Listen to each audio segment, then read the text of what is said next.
মরা সন্তান জন্ম দিলেন শ্রদ্ধার সন্তানের শ্বাস প্রশ্বাস চলতেছে না, তাহলে কি ডক্টররা শ্রদ্ধার সন্তানকে আর বাঁচাতে পারবে না? হ্যালো ভিউয়ার্স, কেমন আছেন সবাই? আশা করি সকলে ভালো আছেন। সো ভিউয়ার্স, নিয়ে আসলাম ভাগ্যরেখা ধারাবাহিক নাটকের 206তম পর্বে সুন্দর একটি এক্সপ্লেনেশন। তাই ভিডিওটির মূল টপিকে ফিরে যাওয়ার আগে আপনারা যারা এখনো আমাদের চ্যানেলটিকে সাবস্ক্রাইব করেন নাই তারা অবশ্যই গাইস নিজের ভাই মনে করে চ্যানেলটিকে সাবস্ক্রাইব করে দিবেন। তো ভিউয়ার্স, ভাগ্যরেখা নাটকের 206তম পর্বে শুরুর দিকে আপনারা দেখতে পারবেন তানুজা অভয়কে বলে, অভয় আমি তোমাকে একটা কথা সাপ জানিয়ে দিচ্ছি, যদি শ্রদ্ধা কিংবা শ্রদ্ধার সন্তান যে কোনো একজন মারা যায় বা কোনো কিছু হয় তাহলে কিন্তু আমি তোমাকে কোনোভাবেই ছাড়বো না। কারণ তুমি যদি আগেই পায়েলের কথা বলে দিতে তাহলে আজকে আর পায়েল এইরকম কাজ করতে পারতো না। তখন বাড়ির সকলেই তানুজার এই কথায় সম্মতি জানায় এবং সকলেই তানুজাকে বলে, হ্যাঁ একদম তুমি ঠিক কথাই বলেছ। আর এর কিছুক্ষণ পর অভয়ের ফোনে ভিডিও কল আসে এবং অভয় যখন ভিডিও কলটি রিসিভ করে তখন সে পায়েলকে দেখতে পায়। পায়েল অভয়কে বলে, অভয় তুমি বেশি বাড়াবাড়ি করো না, বলে দিলাম। দেখো তুমি যদি বাড়াবাড়ি করো তাহলে কিন্তু আমার পেটের সন্তান তোমার সামনেই মেরে ফেলবো। বলো তুমি আমার 50 লক্ষ টাকা কবে দিবে?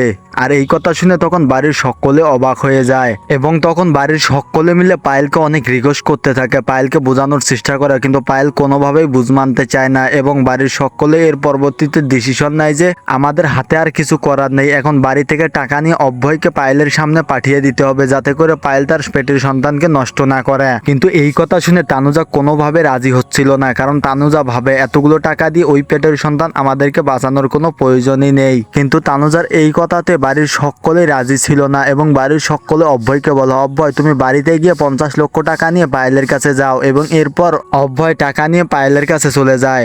এর পরের দৃশ্যে দেখা যায় অপারেশন থিয়েটারে শ্রদ্ধার অবস্থা খুবই গুরুতর এবং সময় যতই যাচ্ছে শ্রদ্ধার অবস্থা ততই খারাপ হয়ে যাচ্ছে। ডক্টররা এই বিষয়টি দেখে একদম ঘাবড়ে যায়। এরপর তখন দেখা যায় ডিপাটি পরিবারের সকলেও অনেক চিন্তা করতেছে এবং তারা ভাবতে লাগে আজও কি শ্রদ্ধা তার সন্তানকে জন্ম ভালোভাবে দিতে পারবে নাকি অন্য কিছু ঘটবে।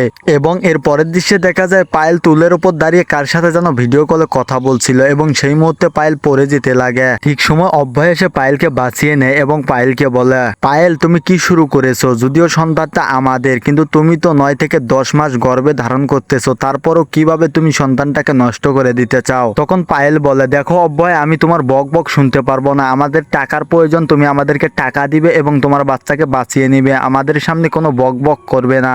এরপর অভয় রেগে গিয়ে টাকার ব্যাগটি পায়েলের মুখের উপর ছুঁড়ে মারে এবং বলে, এই নাও এখানে 50 লক্ষ টাকা আছে, তুমি তোমার টাকা নিয়ে নাও এবং আজকের পর থেকে আমার সন্তানকে তুমি তোমার মতো হেফাজতে রাখবে। তখন পায়েল বলে, দেখো আমি তোমাদের কাছ থেকে টাকা নিয়েছি এই জন্য না যে তোমার গোলামি করতে হবে, দেখো তোমার কাছ থেকে আমি টাকা নিয়েছি তোমার সন্তানকে তুমি বাঁচিয়ে নিয়েছো। আর হ্যাঁ, প্রথম কাজটা তো করে ফেললে এবং দ্বিতীয় নাম্বার কাজটা যদি না করো তাহলে কিন্তু তোমাদের সন্তানকে তোমরা বাঁচাতে পারবে না। এবং দ্বিতীয় কাজটি হলো আমার মা এবং ভাইকে কিন্তু জেল থেকে ছাড়িয়ে আনতে হবে। এই কথা বলে পায়েল টাকার ব্যাগটি নিয়ে সে রুমের বাইরে এসে রাস্তা দিয়ে যেতেই লাগবে। আর সেই সময় অভয় পায়েলের পিছনে এবং পায়েলকে বলে, পায়েল আজকের পর থেকে তুমি একটু সাবধানে চলাফেরা করবে। তখন পায়েল অভয়ের কথা গুরুত্ব না দিয়ে সে রাস্তা দিয়ে যেতেই লাগবে। আর সেই সময় একটা গাড়ি এসে পায়েলকে চাপা দিতেই যাবে, সেই মুহূর্তে অভয় এসে পায়েলকে বাঁচিয়ে নেয় এবং পায়েলকে বলে, দেখো পায়েল এখন বলতে না বলতেই এক্ষুনি একটা অঘটন ঘটে যেত। এবং এর পরের দৃশ্যে দেখা যায় অপারেশন থিয়েটারে অবশেষে শ্রদ্ধা একটা তার ফুটফুটে মেয়ে সন্তান জন্ম দিয়েছে, কিন্তু ডক্টররা অনেক চেষ্টা করেও শ্রদ্ধার বাচ্চার শ্বাস প্রশ্বাস চলতেছে এটা দেখতে পারে না। এই জন্য ডক্টররা অনেক চিন্তা করে এবং অবশেষে শ্রদ্ধার জ্ঞান ফেরে এবং শ্রদ্ধা ডক্টরকে বলে, ডক্টর আমার সন্তানের কি হলো, আমার সন্তান সবকিছু ঠিকঠাক আছে তো? তখন ডক্টররা বলে, আরে আপনি তো একটা ফুটফুটে মেয়ে সন্তান জন্ম দিয়েছেন। আর সেই মুহূর্তে শ্রদ্ধা বলে, কোথায় আমার মেয়ে, আমার মেয়েকে আমার কোলের মধ্যে ফিরিয়ে দিন। শ্রদ্ধা তখন খুশি হয়ে বারবার ডক্টরকে বলে, আমার মেয়েকে আমার কোলের মধ্যে ফিরিয়ে দিন। এবং এর পরের দৃশ্যে দেখা যায় একটি ডক্টর নার্স ডিপাটি পরিবারের সকলকে এই খুশির খবরটি বলতে যাবে, তখন গিয়ে দেখে পুরো ডিপাটি পরিবারের সকলে চিন্তা করতেছে। ওই সময় ডক্টর নার্সটি বলে যে আপনার পেশেন্ট তো একটা ফুটফুটে মেয়ে সন্তান জন্ম দিয়েছে। এই কথা শুনে তখন সকলে খুশি হয়ে যায়। তখন ডক্টর বলে, কিন্তু সন্তানের মা তো সুস্থ আছে, কিন্তু সন্তান কোনোভাবে শ্বাস প্রশ্বাস নিচ্ছে না। তখন সকলের হাসি মুখটা একদম বন্ধ হয়ে যায় এবং এর পরের দৃশ্যে আমরা দেখতে পাই পায়েলেরও অনেক পেট ব্যথা করতেছে। এটা দেখে অভয় পায়েলকে নিয়ে হসপিটালে চলে আসে।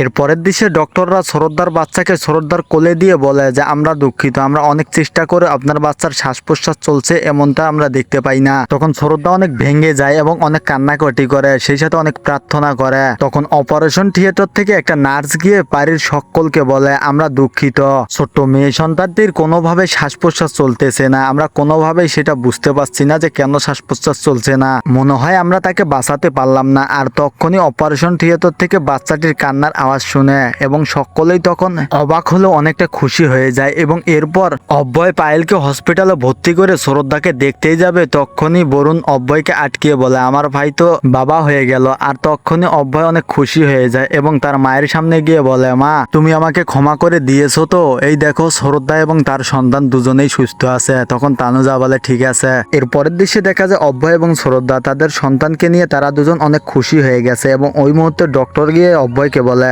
আপনাদের সন্তানের কন্ডিশন তো তেমনটা ভালো না, তাকে তো আইসিইউতে ভর্তি করতে হবে, আমাদেরকে দিয়ে দেন আমরা আইসিইউতে ভর্তি করে দেই। এর পরের দৃশ্যে দেখা যায় ডক্টররা পায়েলের কেবিন থেকে বেরিয়ে এসে পুরো ডিপার্টি পরিবারকে বলছে যে আপনাদেরকে তো একটা খুশির খবর দেওয়ার আছে, দ্বিতীয় পেশেন্টটিও তো অনেক সুন্দর একটা ফুটফুটে মেয়ে সন্তান জন্ম দিয়েছে।